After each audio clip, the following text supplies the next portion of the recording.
Hi everyone, welcome back to our channel Dentistry to the Point. This is Dr. Dhrumil Manik. So जैसे कि आप लोग देख सकते हैं, today's topic of our discussion is eruption sequence of primary teeth. Now this is considered to be the most simplest topic or easier topic when we study. जब आप recall करने की ट्राई करते हो तो आपको या तो गलत रिकॉल हो जाता है या आप कंफ्यूज कर लेते हो अपने आप को बिटवीन द क्रोनोलॉजी और age of eruption of each and every teeth. So for that उस कंफ्यूजन को दूर करने के लिए और उसको इस मेमोरी को लॉन्ग टर्म तक प्रिजर्व करने के लिए I have a technique for you. मैं आपको दो अलग अलग तरीके से बताऊंगा. First I tell you the chronology कि ऑर्डर क्या है इरप्शन का. Next I tell you a technique for the age of eruption of each and every teeth. So there are two techniques in this video. I would suggest you to watch this video till the end so that you don't miss any of the tricks, right? So let's start with the eruption sequence of primary teeth. First we'll see the chronology and next then we'll see the age. So chronology देखने के लिए we have over here 5 deciduous maxillary teeth और 5 deciduous mandibular teeth. अपन एक ही quadrant देखेंगे, दोनों quadrants देखने की जरूरत नहीं है, एक ही साइड से आपको आइडिया आ जाएगा. सो द डेसिडियस डेंटिशन में कितने टीथ होंगे? They are going to be in total 20 teeth in the deciduous dentition. 5 maxillary on right side, 5 maxillary on the left side. In the same way 5 mandibular and 5 mandibular on both the side. That is in total you have 20 deciduous teeth. अब इन 10 जो 10 deciduous teeth है, इनका order of eruption क्या रहेगा? सबसे पहले basic order of eruption बता देता हूँ. जैसे कि आपको मैक्सिलरी का ऑर्डर ऑफ इरप्शन चाहिए, राइट? तो अगर आपको किसी को बताना है कि order of eruption of maxillary deciduous teeth is A B D C and E, क्या हुआ? A B D C E. Now A B D C क्या? ये नंबरिंग सिस्टम है. दैट इज सेंट्रल इंसाइजर को ए माना जाता है, lateral को बी, कैनाइन को सी, फर्स्ट मोलर को डी एंड सेकेंड मोलर को ई. तो सीक्वेंस क्या होगी? ए बी डी सी ई, मतलब फर्स्ट मोलर कैनाइन से पहले आ जाएगा. And same goes for mandibular teeth also, right? तो ये सेम चीज हो जाएगी दोनों के लिए, मैक्सिलरी और मैंडिबुलर के लिए.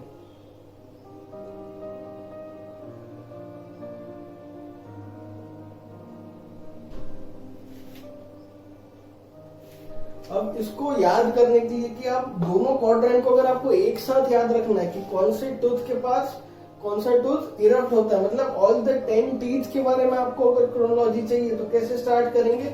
उसके लिए सबसे पहले आप ड्रॉ कर लीजिए और इसी चीज का आप एक पिक्टोरियल मेमोरी बना लीजिए अपने ब्रेन में, ताकि आपको अगली बार कभी भी आपको कोई पूछे तो आपको एक ड्रॉ नहीं करना पड़े. आपको ये सीधा डायग्राम याद आ जाना चाहिए कि कैसे समझाया था. आप इस वीडियो को 2 से 3 बार देखोगे तो आपको इजीली याद हो जाएगा. I am sure for that. So I have drawn all the teeth, right? 5 upper primary teeth and 5 lower primary teeth. उन सब के नीचे मैंने एक डॉट बनाया. You can see the red colour dot. अब फर्स्ट टूथ कौन सा इरप्ट होता है और लास्ट टूथ कौन सा इरप्ट होता है वो आपको याद रखना है, राइट? ठीक है. तो फर्स्ट टूथ कौन सा इरप्ट होगा? मैं नंबरिंग करूंगा हर टूथ के आगे, ठीक है? तो फर्स्ट टूथ कौन सा इरप्ट होगा? Mandibular central incisor. ये आपको याद रखना है कि mandibular central incisor is the first tooth to erupt, right? और फर्स्ट के डायगोनली ऑपोजिट एकदम लास्ट में चले जाइए सेकेंड मैक्सिलरी मोलर पे. तो this is the last tooth to erupt. First और लास्ट डिसाइड हो गया. बचे कितने? 2, 3, 4, 5, 6, 7, 8 और 9. 8 टीथ और बचे हैं. तो सेकेंड विल बी और फ्रॉम दिस कॉर्नर. पहले लोअर लेफ्ट लोअर कॉर्नर से अपर कॉर्नर जाओगे नीचे, राइट? फिर अपर कॉर्नर से लोअर कॉर्नर जाना है. तो that is second teeth which erupts, that is upper central incisor, and this is the 9th teeth which erupts, that is lower second molar. तो 1, 10, 2 और 9 ये 4 आपको याद होगा. that is first teeth to erupt is lower central incisor, second is upper central incisor, last is upper second molar and last second is lower second molar. अब इनके बीच की जो 6 दांत बचे हैं उनको आप कैसे नंबरिंग करोगे कि दिस विल बी योर 3 और ये 4. फिर ये कैनाइन को छोड़ दो. This will be your 5, this will be your 6, ये आपको हो गया 7, ये आपको हो गया 8। क्लियर है? 1 10 2 9, बीच में 3 4 5 6 और 7 8। अब इसको अपन एक साथ देख लेते तो first teeth to erupt is mandibular central incisor, उसके बाद जाओ आप मैक्सिलरी सेंट्रल इंसाइजर, राइट। उसके बाद आ जाओ मैक्सिलरी लैटरल इंसाइजर, उसके बाद मैंडिबुलर लैटरल इंसाइजर। ये 4 हो गए।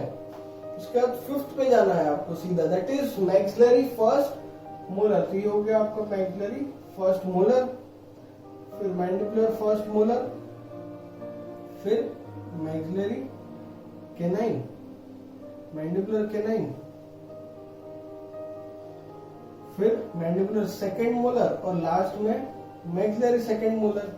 तो ये जो पैटर्न बना है, इस पैटर्न को क्या कहते हैं? पहले इतना देख लो कि सेंट्रल लोअर सेंट्रल से लेके लोअर फर्स्ट मोलर तक क्या बन रहा है। आपको बनेगा एन, बनेगा आपका, right, letter N of English alphabet. तो बन गया एन, ये एन बना। उसके बाद एक्स बनेगा कहां से कहां तक? इधर लोअर फर्स्ट मोलर से स्टार्ट करो, कैनाइन तक आ जाओ, तो ये आपका एक्स बन गया। तो लास्ट में क्या बनेगा? इधर आई बनेगा। तो अगर आपको NXI याद रहता है तो NXI रिमेंबर कर सकते हो, या तो दिस इज द सिंपलेस्ट जो मैंने बताया कि 1 10 2 और 9 पहले याद रख लो, उसके बाद 3 4 5 6 और 7 8, यही ऑर्डर रहेगा कि lower central, upper lateral, lower lateral, upper first molar, lower first molar, उसके बाद upper canine, lower second molar and upper second molar. तो ये तो हो गई sequence of eruption, right. First age को लिखने से पहले आप डिवाइड कर लीजिए, राइट। जैसे मैंडिबुलर सेंट्रल इंसाइजर और मैंडिबुलर लैटरल इंसाइजर, ये 2 टीथ ऐसे जो अलग अलग इरप्ट होते हैं। बाकी सारे टीथ पैटर्न में इरप्ट होंगे, जैसे कि मैक्सिलरी सेंट्रल और maxillary lateral, maxillary first molar, mandibular first molar, maxillary canine, mandibular canine और मैक्सिलरी सेकेंड मोलर और mandibular second molar. I hope so आपको समझ आ रहा है कि सारे पैटर्न में है सिवाय की 2 teeth, that is mandibular central and mandibular lateral. तो आप इन सब टीथ को पहले डिवाइड कर लीजिए। इस डिवीजन करने के बाद अब आप एज लिखोगे, राइट। तो इसकी एज कैसे लिखोगे आप? मैंडिबुलर सेंट्रल की एज लिख दो आप 6 मंथ्स। अब इसके बाद 6 के बाद आपको हर जगह पे 2 ऐड करना है, राइट। 6 + 2 कितना हुआ? 8 मंथ्स। 8 + 2 कितना हुआ? 10 मंथ्स, राइट। अब 6 8 10 हो गया। अब आपको 2 नहीं 3 ऐड करना है। 10 + 3 इज 13, 13 + 3 इज 16। अब 3 की जगह आपको 7 ऐड करना है। 16 + 3 इज 7 इज 23। इतना क्लियर है? फर्स्ट 3 के लिए, फर्स्ट 3 डिवीजन जो आपने बनाया उसमें आपको 2 मंथ्स ऐड कर रहे हैं, जैसे 6 मंथ्स, 8 मंथ्स एंड 10 मंथ्स। उसके बाद 2 डिवीजन के लिए आपको 3 मंथ्स ऐड करने हैं, 13 एंड 16। और लास्ट में आप 3 + 3 6 करके 7 भी ऐड कर सकते हो, या डायरेक्टली 7 याद रख लो, that is also fair enough. तो 6 8 10 13 16 23। अब इसके बाद इसकी जो एंडिंग एज है वो कैसे याद रखोगे आप? 6 to 10, 4 मंथ्स आपको ऐड करना है, राइट। 6 + 4 इज 10। उसके बाद नेक्स्ट आपको ऐड करना है 5 मंथ्स। 4 मंथ्स ऐड कर लेना, 5 मंथ्स ऐड करोगे, 8 + 5 इज 13। फिर आपको 6 मंथ्स ऐड करना है, सो 10 + 6 इज 16, 13 + 6 इज 19। अब 7 ऐड करोगे, 16 + 7 इज 23। तो 23 लास्ट में आप 10 ऐड कर दोगे, दैट इज 33, राइट। 2 3 और 7 ऐड करोगे, और इधर से 4 5 6 7 और उसके बाद 10। देखो इधर 4 ऐड किए तो 10 हो गया, फिर 5 ऐड किया तो 13 हो गया, फिर उसके बाद 6 ऐड किया तो 16 हो गया। 2 बार 6 ऐड होगा, बस ये एक याद रखना है कि 6 2 बार ऐड होगा, फिर 7 और फिर 10। थोड़ा सा कॉम्प्लिकेटेड है, पर आई एम श्योर कि आप इसको 3 से 4 बार लिखोगे या लिख के चिपका दोगे अपने बोर्ड के सामने या किसी भी टेक्स्ट बुक में, तो आपको कंफर्म याद हो जाएगा और आप भूलोगे तो नहीं, दैट इज 100% श्योर। और ये पूरी सीक्वेंस, अगर आपको ये वीडियो पसंद आया हो, आपको अगर अच्छा लगा हो, तो please like, share and subscribe our channel, and don't forget to hit the bell icon so that you get regular updates of our upcoming lectures. Thank you.